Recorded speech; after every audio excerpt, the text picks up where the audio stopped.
ગુજરાતની ન્યાયિક પ્રક્રિયા અને પોલીસ વહીવટમાં આધુનિક ટેકનોલોજીના ઉપયોગનો એક સીમાચિહ્નરૂપ કિસ્સો સામે આવ્યો છે। રાજ્યના પોલીસ વડા ડોક્ટર કે.એલ.એન. રાવે ગાંધીનગરથી વિડીયો કોન્ફરન્સિંગના માધ્યમથી કચ્છનો અદાલતમાં પોતાની મહત્વની જુબાની નોંધાવીને સમય, નાણાં અને ઇંધણની બચતનું એક ઉત્કૃષ્ટ ઉદાહરણ પૂરું પાડ્યું છે। ન્યાયતંત્ર અને પોલીસ વિભાગના સંયુક્ત પ્રયાસોથી કાર્યરત ફોર્મલ વિટનેસ ડિપોઝિશન સેન્ટરની સુવિધાનો મહત્તમ ઉપયોગ કરવા માટે તેમણે આ અધિકારીઓને અનુરોધ કર્યો છે। રાજ્યના પોલીસ વડા ડોક્ટર કે.એલ.એન. રાવ વર્ષ 2021ના એન્ટી કરપ્શન બ્યુરોના કેસમાં પ્રોસિક્યુશન મંજૂરી આપવા અનુસંધાને સાક્ષી તરીકે મહત્વની જુબાની આપવાના હતા। આ કેસની કાનૂની સુનાવણી કચ્છ ગાંધીધામની કોર્ટમાં ચાલી રહી હતી। ડીજીપીએ કચ્છ સુધીની લાંબી અને સમય માંગી લેતી મુસાફરીની કરવાને બદલે ગાંધીનગર ડિસ્ટ્રિક્ટ કોર્ટ ખાતે આવેલા વિડીયો કોન્ફરન્સ કેન્દ્રનો આશરો લીધો હતો।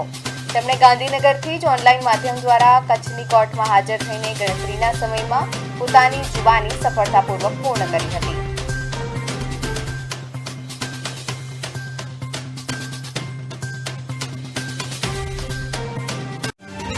સીબી કેસનો કચ્છ પૂર્વનો 2021નો કેસ હતો। એના બાબતમાં એક જુબાની આપવાની હતી અને એ આપણે વિડીયો કોન્ફરન્સિંગ મારફતે આપણે કચ્છમાં જે કેસ ચાલે છે એને અમે પ્રોસિક્યુશન મંજૂરી આપેલી છે અને એ અનુસંધાને આજે કોર્ટમાં જુબાની આપવામાં આવેલું છે। એ વિડીયો કોન્ફરન્સિંગ મારફતે કર્યું છે। તો હું આગ્રહ રાખું છું કે વધુમાં વધુ આઈઓસ એન્ડ જે નિષ્ણાતો છે એ વિડીયો કોન્ફરન્સિંગ મારફતે રજૂ થાય। એનાથી આપણે સમય બચશે, ઇંધણ બચશે અને પ્રોસિક્યુશનની કેસો જે ચલાવવા ઉપર તેજી આવશે।